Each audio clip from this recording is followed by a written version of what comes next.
കന്യാസ്ത്രീകൾ നടത്തുന്ന കൊച്ചിയിൽ പള്ളുരുത്തിയിലെ സ്കൂളിലെ ഹിജാബ് വിവാദത്തിൽ വിഷം കലക്കാൻ വേണ്ടിയിട്ട് ഒരുപാട് വർഗീയ വിഷജീവികൾ ഇറങ്ങിയിട്ടുണ്ട്. അവർ പരമാവധി വിഷയം ആളിക്കത്തിക്കാനാണ്. ഇപ്പോൾ സംഘപരിവാർ പ്രൊഫൈലുകളിലൊക്കെ കേരളത്തിലെ കന്യാസ്ത്രീകൾ നടത്തുന്ന ക്രിസ്ത്യൻ സഭകൾ നടത്തുന്ന സ്കൂളുകളിൽ മുസ്ലിം ജിഹാദികൾ പഠിപ്പിക്കാൻ പോലും അനുവദിക്കുന്നില്ല എന്ന രീതിയിലൊക്കെയുള്ള പ്രചരണങ്ങളാണ്. സത്യത്തിൽ ഇന്നലെ ഈ പ്രശ്നം കെട്ടടങ്ങിയതാണ്. ആ പെൺകുട്ടിയും വീട്ടുകാരും പറഞ്ഞു, ഞങ്ങൾ ഹിജാബ് ഇടാതെ വന്ന് പഠിച്ചോളാം, സ്കൂളിലെ യൂണിഫോം എങ്ങനെയാണോ അങ്ങനെ പഠിച്ചോളാം എന്ന് പറഞ്ഞു.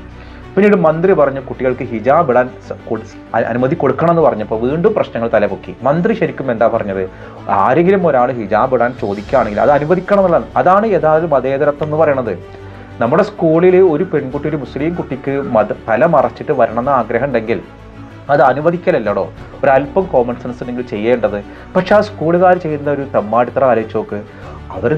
ആ സിസ്റ്റർമാർക്ക് തലമറക്കാമെന്നും ഒരു മുസ്ലിം മതവിശ്വാസിക്ക് അവരുടെ വിശ്വാസപ്രകാരം തലമറക്കാൻ തയ്യാറാകുമ്പോൾ അതിനെ എതിർക്കുക അത് പേടിയാണെന്ന് പറയാം. ആ സ്കൂളിൽ 140 മുസ്ലിം വിദ്യാർത്ഥികൾ പഠിക്കുന്നുണ്ട്. അവർക്കാർക്കും തലമറക്കണ്ടല്ലോ. പിന്നെ ഇവൾക്ക് എന്താണെന്ന് ചോദിക്കണം. അവർ തലമറക്കണില്ലെങ്കിൽ വേണ്ട, മറക്കാൻ ആഗ്രഹിക്കുന്ന ഒരു കുട്ടിക്ക് അനുമതി കൊടുത്തൂടെ?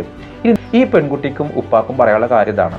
എന്റെ മോളും എന്റെ കുടുംബവും വെച്ചിട്ട് ആരും കളിക്കണ്ട. വർഗീയമായിട്ടുള്ള ഒരു മുതലെടുപ്പ് നടത്താനുള്ള ഒരു സ്പേസ് ഞാൻ കൊടുക്കൂല. എന്റെ മോൾ ഇപ്പൊ ഇതുവരെ പോയിക്കൊണ്ടിരുന്നത് ഷോള് ധരിച്ച് സ്കൂൾ കോമ്പൗണ്ട് വരെ ചെല്ലും. തന്നെ ഞാൻ നിരപരാധിയെ എന്റെ പേരിൽ എന്തൊക്കെയോ വാർത്തകളാണ് കറങ്ങി കിടക്കുന്നത്. സോഷ്യൽ മീഡിയ പേജ് തുറക്കാൻ പറ്റാത്തൊരു സാഹചര്യമാണ്. എന്റെ മകൾ അവിടെ ഇത് ഷോൾഡ് പഠിക്കാൻ ഷോളിടാണ്ട് പഠിക്കാൻ പോയാൽ ആർക്കും ഒരു വിഷയമില്ലല്ലോ. അതോടുകൂടി ഇത് കെട്ടടങ്ങൂലേ? നമ്മുടെ ഇവിടെ സമത്വത്തോടും സാഹചര്യത്തോടും കൂടുന്ന ഒരു പ്രദേശമാണിത്.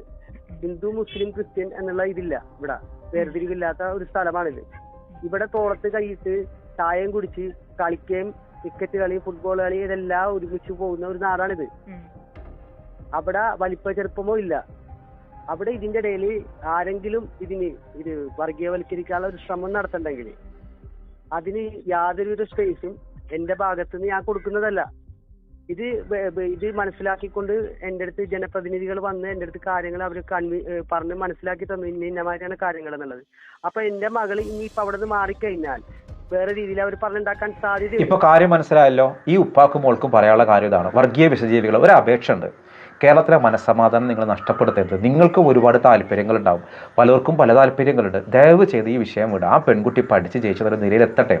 കന്യാസ്ത്രീകൾ ഒരു കാര്യം മനസ്സിലാക്കുക. ഒരു പെൺകുട്ടിയെങ്കിലും തല മറക്കണം എന്ന് പറഞ്ഞ് വരികയാണെങ്കിൽ അത് അനുവദിച്ചു കൊടുക്കാനുള്ളൊരു മതേതര മൂല്യം നിങ്ങൾ ഉണ്ടാവട്ടെ എന്ന് ഞാൻ ആശംസിക്കുന്നു. അത്രേ എന്നെ കൊണ്ട് പറ്റുള്ളൂ.